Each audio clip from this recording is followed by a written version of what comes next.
Welcome to the Eye on Annapolis Local Business Spotlight. There are thousands of locally owned businesses in the area, some small and some large. Some you may know and others you don't. But one thing they all have in common is a great story, and we want to share it with you. Join us every Saturday as we talk to the founders, the owners, and the managers of local businesses you have come to know and love, and those you will come to know and love. Now here's your host, John Frenay, with this week's Local Business Spotlight. Hey, we're talking with Tim Balshi this morning, and he is the owner of Seasons Taproom, which if you've not been, you need to get in there. It's at 180 Main Street in Annapolis, and probably one of my favorite stores for any kind of a gift when you don't know what to give somebody, because everybody likes oil and vinegars. How are you, Tim?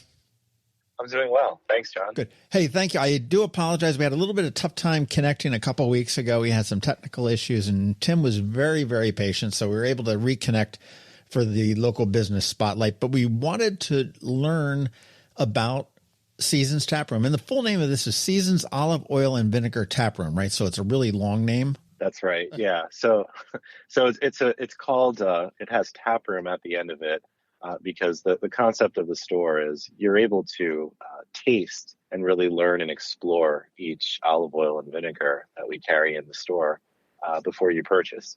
How did you get into, I mean, there are a couple of these. I mean, I've seen them. I know you guys have 4 locations. You've got one in Bethlehem, Lancaster, Morristown, New Jersey, and then down here in Annapolis. But how did you get into, the olive oil and vinegar business? Well, it's a long story. I'll keep it as short as possible. I started in the olive oil sector back in the year 2001.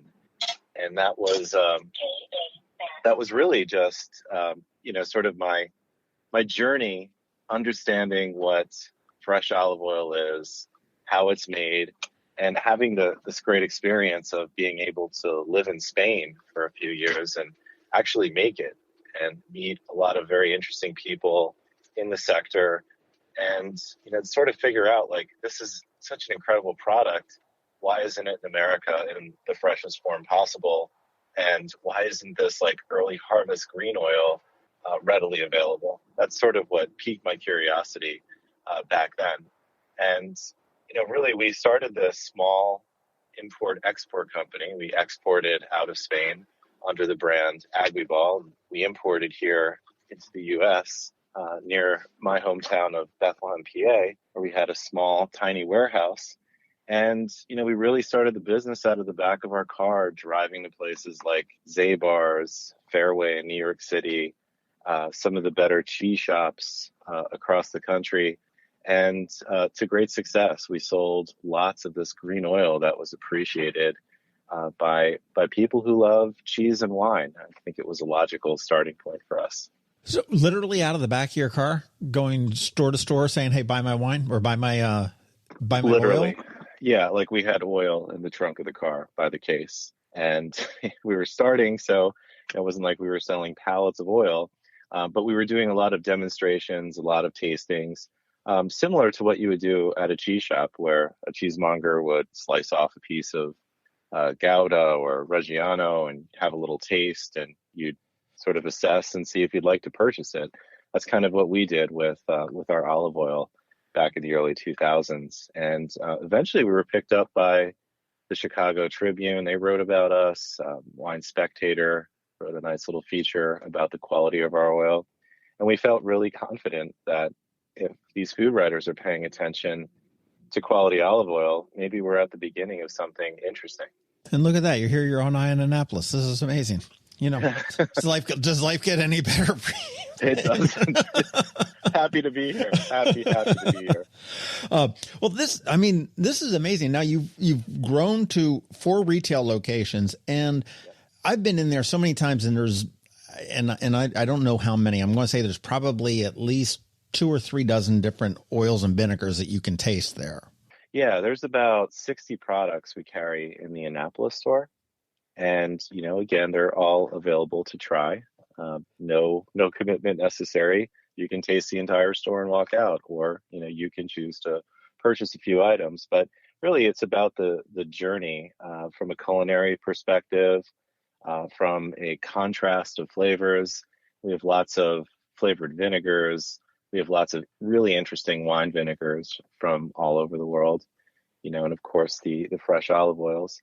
And some of them are even sort of fused together with lemon, like lemons are crushed with olives at the same time. Peperoncino from Italy is crushed with Coratina olives to make our peperoncino and garlic olive oil. So there's a lot of sort of artisan, hands-on craftsmanship is involved in some of these smaller batch oils that make them very unique and interesting. Even in your store, though, I mean, your managers and the employees that are in the stores, they always have good, and I'm going to use the word recipes, but to turn around and say, okay, well, let's mix up a little bit of this vinegar and a little bit of this oil, and you get this burst of flavor for your palate that's just fantastic. Yeah, our manager Taryn does a super job making product suggestions and pairings, and certainly offering cooking classes in pre-COVID times at least, and sort of promoting the culture of what extra virgin olive oil means, the health benefits, the anti-inflammatory properties, the fact that you can saute with it, you can fry with it, you can cook with it. It's not just meant for bread dipping. And I think that's opened a lot of Annapolis residents' eyes to what's possible to do with this real fine quality extra virgin olive oil and aged vinegar that's sort of best in class. It's a great product to have, and it's a key to the Mediterranean diet, and certainly a very necessary pantry staple. Well, the website that you guys have is seasonstaproom.com, and that's everything the way it sounds spelled out. There's nothing funny there. But as a idiot when it comes to culinary things here myself, what is the difference between, you just mentioned extra virgin olive oil. What is extra virgin olive oil versus, is there a virgin or is there a non-virgin, just a basic olive oil? Yeah, that's a very good question and with a very confusing answer. So extra virgin olive oil, by definition, has an acidity of less than 0.8%. And acidity, unlike wine, is something you can't taste in olive oil. It's really a reflection on the quality of the fruit at time of crush. And in terms of having no defects, which is the other definition, it's a bit of a strange standard. Imagine buying a wine that was red with red wine on the label, and the attributes were it has an acidity of less than, in olive oil's case, less than 0.8, and no defects. That's not so exciting. So what we specialize in is making extra virgin olive oil in its green form, crushing it very early when the fruit's still green. And, although there's less oil in each olive when you crush, making it a lower yield at the mill, we also have a mill we operate in Spain, which is another interesting component of Seasons, and it won many awards for quality. And, what does that mean? It's really just a function of high aromas, very interesting, clean flavors in your mouth, persistency, like you taste a fine wine, and there's sort of a beginning, a middle, and an end. That's what I would consider a fine extra virgin olive oil versus just the sort of industry standard, no defects, acidity below 0.8. Who knows how fresh it is? Okay. That's sort of par for the course, and it's difficult to make. Not a lot of farmers will sacrifice, in some cases, taking half the yield they would take crushing in October versus waiting another month or two. It's really an economics question. So we have to buy the fruit either from our own farms or from others to make this great olive oil early in the season. No one's showing up in October with truckloads of olives ready to crush. It's too risky. You said olives are fruits? I didn't know that. They are, yeah. Just like a peach or a plum, it's a stone fruit. Huh. I didn't. And it's another interesting fact, the only stone fruit in the world that produces an oil. Why don't I like olives, but I love olive oil? We hear that a lot. I should write a book about it. I'm still a bit perplexed, but it's funny. There's some people that just have this perception that they love olives and they can't taste olive oil and vice versa. Not sure why that is, but we've certainly converted more than a few into great extra virgin olive oil. Well, you mentioned that you've got a mill. You called it a mill in Spain? Yeah, we have a large mill. It's a family-owned mill. So unlike a co-op, we get to control everything from A to Z, including quality. The mill was built in 2007. We crush right around, I want to say, close to 5 to 6 million liters of olive oil. And that begins in the month of October and it ends right around early December. Of course, we only sell to ourselves and to the stores October and maybe the first week or two of November, when very good, high quality Arbequina is made. The rest of it is just kind of bulk and it's sold off to larger industry. Interesting. So now, is all of the oils that are in your tap rooms, are they all your own oils? Or, because I know you said that, I mean, you buy from different farmers. Yeah, we do. Yeah, we do. Being in this business for 20 years, you meet so many interesting, amazing farmers and mills and just people that have a passion for making high quality extra virgin olive oil or high quality vinegars. And we sort of stitch together a little network of producers who have been with us for the last 10 years. And all of these producers supply us with bulk product that we specify and they make. And there's very, very specific quality parameters. So we can sort of release this to our customers and just amplify the experience of freshness and flavor and aromas and kind of make cooking exciting and to great success. Lots of our customers keep coming back because they just can't get enough of it. And that's, I think, a testament to quality and also to Taryn at the store. She's a wonderful manager. She's visited Spain with my wife, Soraya, whose family owns the mill. And Soraya and Taryn made olive oil. They went to tasting classes. They've done everything they're supposed to do, really understand the subject and always like sort of keep growing within this channel. And there's so much to know. Like there's literally encyclopedias written about this subject. So we're always learning something new and it's a very dynamic industry. Well, I know that olive oil has been a huge staple of Europe, obviously the mills in Spain, for years and years, but it's somewhat of a relatively new concept here in the United States. And you sort of alluded to that when you said, hey, back in, 2000, you said, hey, let's bring this into the United States. I mean, have you found that this has really taken off for you? I mean, I'm assuming so because you started with a store in Bethlehem and now you've got 4 stores and a mill. Yeah, I mean, Bethlehem is not a sort of global crossroads city. It's not New York or Los Angeles or London. It's a small town. The population here, similar to Annapolis, is relatively well educated, and people are interested to learn. So we have a few universities in this area with lots of interested professors and students and their families, and as well as some local residents who are just interested in how do I eat better? What does that mean? And what is fresh olive oil? So they sort of, I guess, subliminally were asking themselves these questions all along, wanting to eat healthier and wanting to learn how to cook better, especially in the advent of like the Food Network and the internet. I mean, in the early 2000s, it was still like 56K modems and broadband video was not really a thing. So very difficult to get the message out in the early days, unless we were doing, sort of a physical tasting at a store who was hosting us. But yeah, in this town, it's taken off. In Annapolis, it's taken off. Really, I think people are excited about great extra virgin olive oil, and it was really an epiphany to most of them, even the ones who were well traveled. Well, I will say during Midnight Madness, the 3 nights that we stay open here in Annapolis in the winter, I avoid Seasons Taproom just because it's too jam full.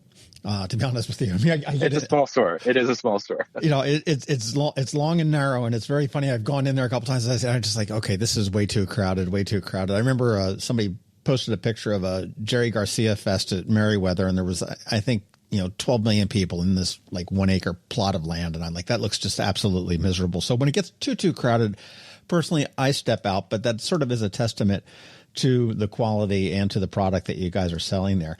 You had mentioned health a couple different times, and I'm with a disclaimer that you're not a doctor, but talk about the health aspects of olive oil. Yeah, so It's obviously a fruit crushed into an oil. So you want to you want to consume it as fresh and quickly as possible. And when you do, you're sort of consuming maximum amounts of polyphenols, which are antioxidants, anti-inflammatories that help protect your body. It's also an interesting substance. I mean, olive oil itself is high oleic. So what happens is when you're eating, for instance, or you're cooking, let's say you're cooking sauteed vegetables, you can totally saute with extra virgin olive oil. And when you're sauteing vegetables and let's say you eat them right thereafter, the oil is actually helping to deliver through your bloodstream these nutrients in these vegetables faster throughout your entire body. It also helps keep your arteries clean and unclogged. That's another big component. The American Heart Association, I think, is really catching on to all of its many heart benefits and health benefits that sort of keep us healthy. It's also good for brain health.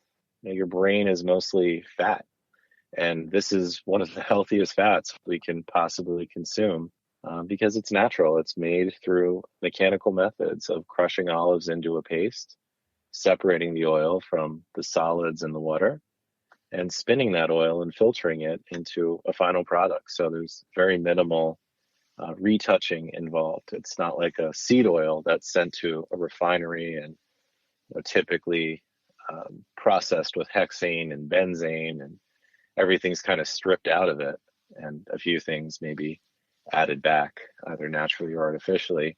But in terms of quality product into your body for health benefits, extra virgin olive oil is top at the list. In fact, it's even part of Harvard School of Public Health's sort of food pyramid. It's right at the middle, and as it should be. You mentioned that you consume it as quickly as possible, and I guess now I may be embarrassed to say, but I mean, what is the shelf life of when I buy a bottle of olive oil at Seasons? What's the shelf life expected on that? I mean, I'm assuming that. Yeah. So olive oil is made in the Northern Hemisphere in October and November. And in the Southern Hemisphere, in places like Chile, Peru, Australia, it's made in the month of April and May. So we're buying from both hemispheres regularly, and we're releasing fresh oil into the store as soon as we have it in our possession.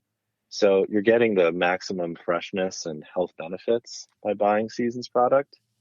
And, it's something that typically lasts, especially on the greener side, anywhere between 12 to 18 months at peak flavor.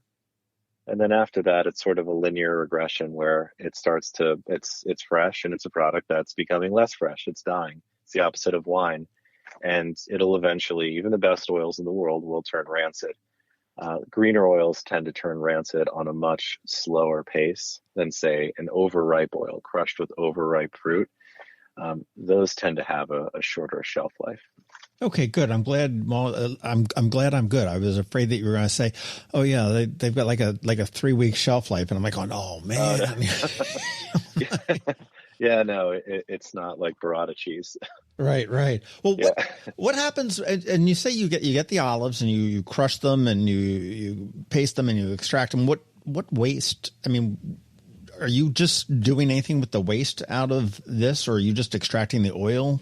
Well, I mean, we do a little bit of both. So like at the mill, for instance, when you crush olive fruit, olives are typically 30% pulp, right? Mm-hmm. The water content goes up or down versus when you're crushing, or basically in line with when you're crushing and when the fruit is at a certain point of mature or immature, whether it's green or whether it's black at the end of the ripening cycle. So if it's black and you're crushing late, it's going to have a shorter shelf life, and you're going to get a lot more oil out of that olive because the oleogenesis is happening. The water's turning into oil as the fruit's ripening, but it's usually a lower quality. Almost 9 times out of 10, it's a low aroma, sort of bulk standard quality that sometimes is extra virgin, sometimes ends up being lampante or lamp oil that goes off to a refinery.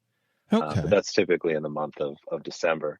But when the olives are crushed, there's obviously pits and fine elements of crush pits and pulp that are, essentially pumped out and sent to a refinery. The pits themselves are actually extracted and put into large piles. So you could use them for renewable energy, such as electricity or heating the mill, that sort of thing. And the water is typically pumped off into a wastewater pond that's controlled by like a local environmental agency. It sort of has oversight over the water. So it's like a treatment. And sometimes the paste and sometimes the leaves, when they're destemmed, when the olives come in off the truck before they're washed, that product is used as compost. Sounds like a pretty green operation there. What areas of the country? You said you purchased from the southern hemisphere and the northern hemisphere, and obviously you've got your mill in Spain. I mean, is there an area of the country that produces the better olives? You can argue wine. Well, it's really funny. It's one of these fallacies, like the provenance fallacy, where I'm from Greece, we have the best olive oil ever. I'm from Italy, Italians make the best olive oil. Forget about Spain. It's sort of like soccer. Everybody, turns it into politics and nationalizes the best olive oil comes from my country, which, we have a mill in Spain. I'm not going to say the best oil in the world comes from Spain. A lot of it does, just because the industry's there and there's more of it. Spain makes 55% of the world's total volume, but great olive oil can be made anywhere. It's really kind of predicated on how clean the fruit is. So no pesticides. The fruit has to be really just pristine and well taken care of. The mill has to have the right equipment. It needs to be almost like a pharmaceutical laboratory, super clean, no aromas. Olive oil picks up aroma like a sponge. So if you have a tractor outside or you have a machine that's running hot and there's smoke all over, guess what? It's going right into that olive oil. So no way. Regardless of where you make it, Spain, Italy, France, Greece, wherever, it could pick up those sort of unpleasant aromas. So it's not such an easy product to make well. Other considerations when you're milling, I see this in places like Israel. It's hot a lot of the time. Same thing in Syria, where there's also a decent amount of olives. It's super hot. So first cold press, which is a term that doesn't mean too much. It should be called first cold extraction, because we're extracting the oils, not crushing them with giant granite mills and animals moving the granite mill in a circle exposed to air, which is basically oxidizing the product and picking up any aroma that is near it. Everything is now cold extracted. So that process really helps great producers make better quality every year. And you can get very technical on how you crush the olives with a disc or a hammer mill. And there's various speed settings. And once the olive paste is in a malaxer and it sort of reverses the homogenization of the paste, that separates the solids in the water and the oil before it goes into a horizontal centrifuge and spins off. Like, imagine a bucket full of water, waste, and oil. The oil's at the top. Now spin it like a windmill. The oil's in the middle of this 3,000 RPM centrifuge, and it just pushes the oil out and discards on either side the waste and the wastewater, the pulp and the water from the fruit. That's fascinating. It's really about, it's like anything else in life. There's nice things everywhere, but it's all about attention to detail, whether it's farming and creating the best quality fruit with no defects, or whether it's milling and just using pristine conditions and very sort of experienced operators that understand how to make high quality olive oil. It's not so simple.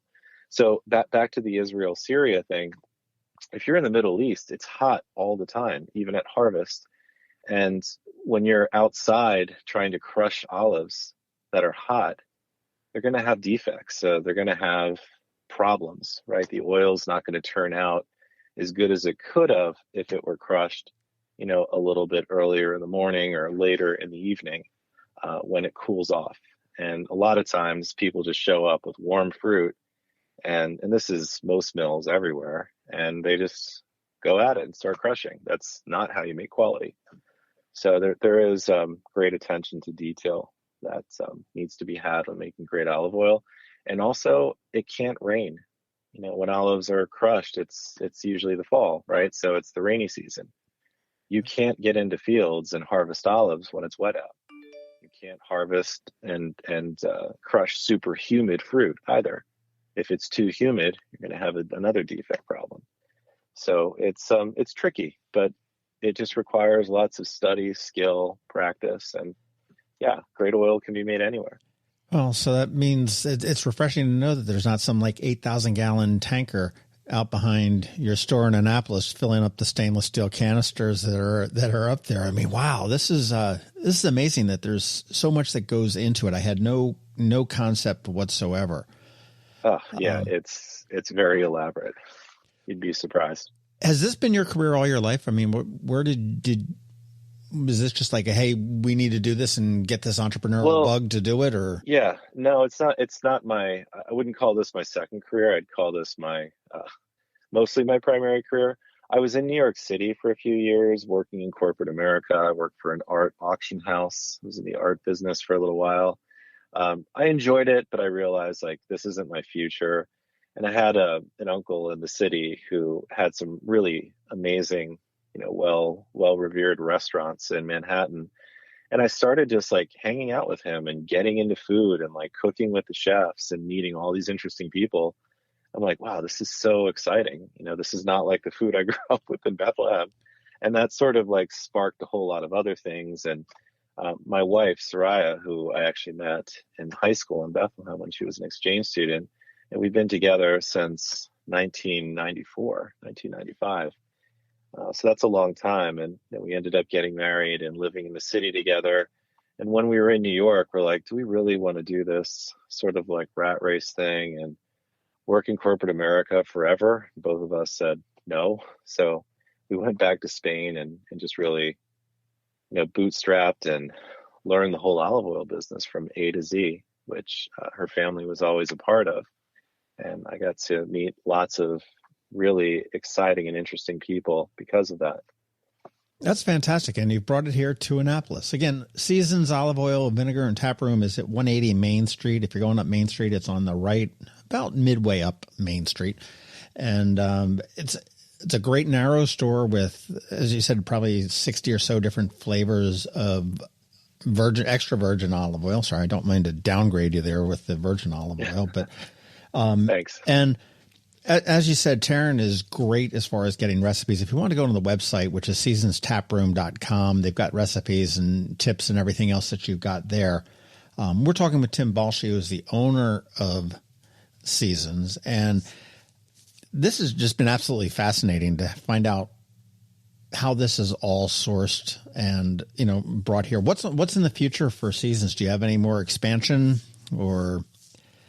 Yeah, I think we're going to stick with our 4 stores because that's already, a lot to handle. It's a lot of work. It's a lot of, again, attention to detail, management. They're all doing well. And, for that, we're forever grateful.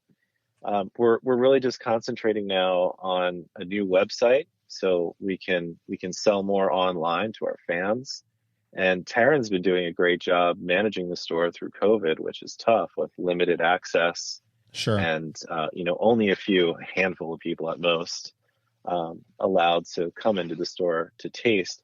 But we do offer curbside pickup, which has been helpful for a lot of the residents and certainly well received. Without a doubt. What is your favorite flavor? What is your favorite oil? Do you have one that's always there? My favorite oil? Yeah. A flavored oil or any oil? Well, just the oils that you sell. What if you needed to go in and buy one oil out of Seasons, what one are you, Tim Balshi, buying? Okay. See, and I'm not asking what's your favorite kid, okay? So let's. Yeah. Okay, so I'll cut to the chase. So I would buy the green Pequal, the Family Reserve. That's our sort of like keystone go-to product. Everyone loves it. It's from the Pequal olive, which makes this real balanced, very aromatic, clean, fresh flavor of notes of green grass, tomato leaf. Sometimes you get some tropical flavors with it. It's just really interesting and it works well on all food. It's your classic sort of finishing oil, but you can certainly cook with it at the price point we offer it at. And what was that? It was the green. It's a green Pequal, Picual. Family Reserve. That's how it's known in the stores. And it's a wonderful go-to oil. It's special. Well, that's made during the first 2 weeks of October. Well, I've got to be downtown a little bit later on today, so I am going to go in, and now that I know how to spell and pronounce Piqual, I'm going to go in and look like I know something when I go into there. It's olive oil for me is a lot like art, and I know what I like. I don't necessarily know why I like it. And I do the same thing with beer. I mean, you hear a beer master or a brew master saying, oh, there's hints of chocolate. And I'm like, I can't taste that. I can tell you I like it. And yeah, well, it's interesting you mentioned chocolate. Lots of people who try olive oil for the first time use the word, oh, this is bitter. But, Americans love bitter. We love dark chocolate. We love coffee. We love endive. Yeah. Those are all bitter foods. So olive oil's within that category. Interesting. Well, I will let you go. I do appreciate your time. I appreciate your patience because we pushed you off a little bit. But Tim Balshi, who is the owner of Seasons Taproom in Annapolis, 180 Main Street, the website seasonstaproom.com. And again, this is a great story. If you're ever looking for like a hostess or a host gift, if you're staying over at somebody's house for the weekend, while it doesn't necessarily scream Annapolis, it is a great gift. It's something a little bit different than the boring bottle of wine that you're going to bring. And I would recommend it. And talk to Taryn there or anybody that's in the store because they can really steer you in the right direction. And certainly, Tim, you gave me a bunch of things to think about. And I had no concept that there was this much into bringing the oils to Annapolis. Yeah, it sounds so simple, but, of course it never is, right? I really appreciate your time and thank you for including us on the podcast. We're so happy to be here. Absolutely. Thank you. And you have a great rest of the weekend. You too. Enjoy. Thanks, Annapolis. Thanks for listening to this week's Local Business Spotlight. Please make sure to visit eyeonannapolis.net for all your local news, events, and opinion. And in case you haven't already, please subscribe to the Eye on Annapolis Daily News Brief, where we bring you all the day's local news direct to your phone, tablet, or computer in about 10 minutes. It comes to you at 6 a.m. every Monday through Friday, and you can subscribe on Apple Podcasts, Google Podcasts, or wherever you get your podcasts.